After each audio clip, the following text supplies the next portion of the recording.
आपको हम आज बताने वाले हैं भारत में स्थित एक ऐसी गुफा जिसके बारे में बहुत कम लोग जानते हैं। और ये गुफा है किष्किंधा नरेश बाली की। जी हाँ, वही बाली जिसका रामायण में कई बार जिक्र आता है। वही बाली जिसके पुत्र अंगद ने रावण के दरबार में जाकर अपने पैर को जमीन में इस तरह से गड़ा दिया था कि रावण के बलशाली ताकतवर पहलवान भी उसे नहीं हिला पाए थे।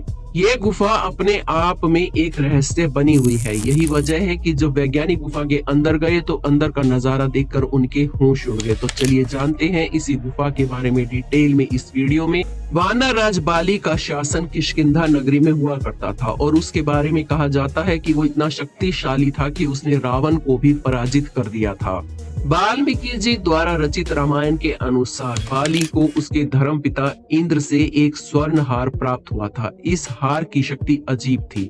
इस हार को ब्रह्मा जी ने मंत्र युक्त करके वरदान में दिया था कि इसको पहनकर कोई भी रणभूमि में अपने दुश्मन का सामना करेगा तो दुश्मन की आधी शक्ति हीन हो जाएगी और वो आधी शक्ति हार पहनने वाले को प्राप्त हो जाएगी। इस हार को पाने के बाद बाली लगभग अजय हो गया था और अपनी शक्ति के बल पर उसने मायावी रावण को भी पस्त कर दिया था।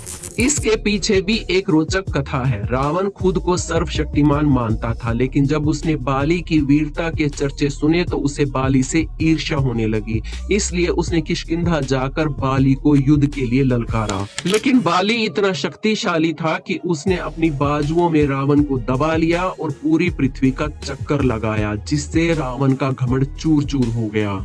जब हनुमान जी श्री राम के दूत बनकर रावण के दरबार में गए थे और रावण ने हनुमान जी की पूंछ में आग लगा दी थी, तब भी इस बात का जिक्र रामायण में किया गया है।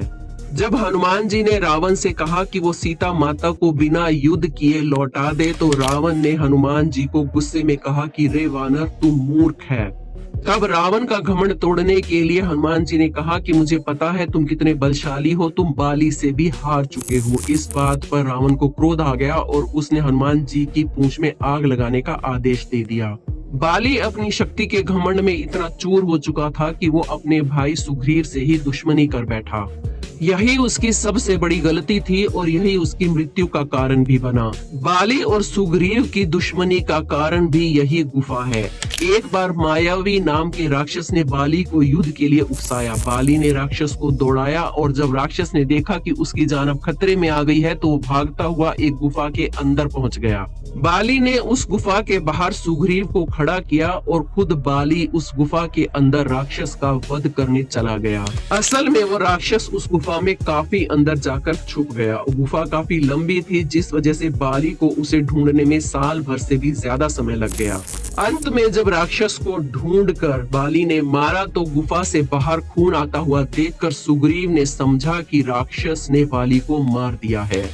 गुफा से निकलते हुए खून को देखकर उसके दिमाग में एक ही सवाल पैदा हो रहा था कि कहीं युद्ध में बाली की मृत्यु न हो गई हो। इसी को देखते हुए उसने एक बहुत बड़ा पत्थर उठाया और उस गुफा के मुंह को बंद कर दिया। दोस्तों, जिस गुफा में बाली को मायावी राक्षस को ढूंढने में 1 साल से भी ज्यादा समय लग गया, आप अंदाजा लगा सकते हैं कि वो गुफा कितनी लंबी होगी। बाली जब मायावी राक्षस का वध करके वापस लौटा तो उसने देखा कि गुफा के मुंह के बाहर एक बड़ा सा पत्थर रखा है। तब बाली को लगा कि उसके भाई सुग्रीव ने उसके साथ धोखा किया है और वो धोखे से उसका शासन हड़पना चाहता है। बड़ी मशक्कत के बाद बाली ने वो पत्थर हटाया और अपनी नगरी वापस पहुंचा। बाली ने अपने भाई सुग्रीव की पत्नी को हड़प लिया और बलपूर्वक अपने भाई को राज्य से धक्का मारकर बाहर निकाल दिया। इसके बाद सुग्रीव वानरों और ऋषियों के साथ पर्वत पर रहने लगा, जहां उसकी मुलाकात हनुमान जी से हुई। हनुमान जी ने सुग्रीव को प्रभु श्री राम से मिलवाया। सुग्रीव ने अपनी पीड़ा श्री राम को बताई और श्री राम ने छुपकर तीर से बाली पर वार किया, जिससे उसकी मृत्यु हो गई।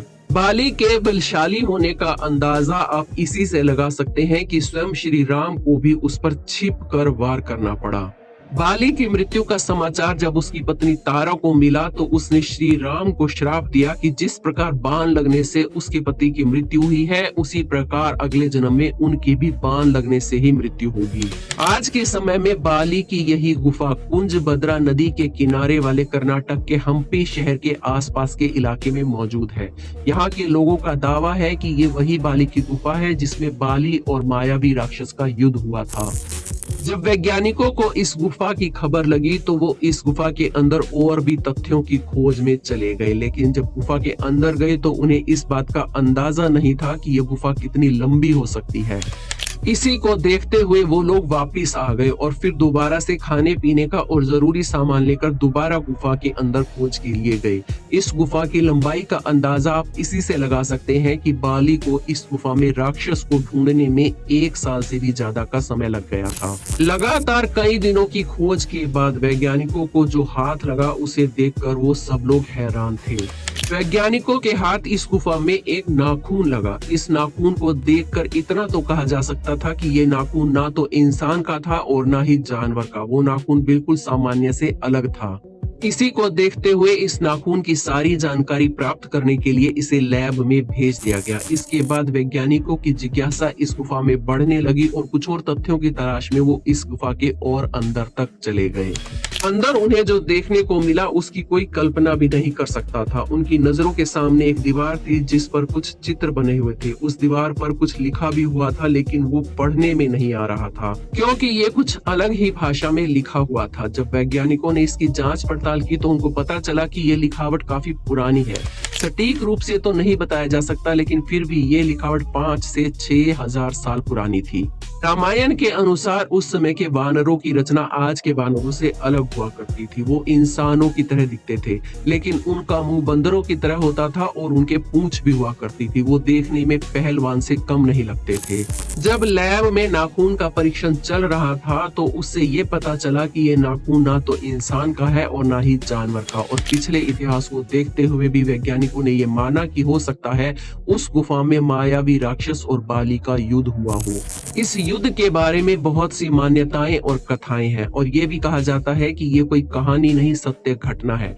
बाकी आज भी सटीक रूप से पुरातत्व विभाग इस बारे में कुछ भी नहीं कह पाया है। आप इस बारे में क्या सोचते हैं? अपनी राय हमें कमेंट्स में जरूर बताएं।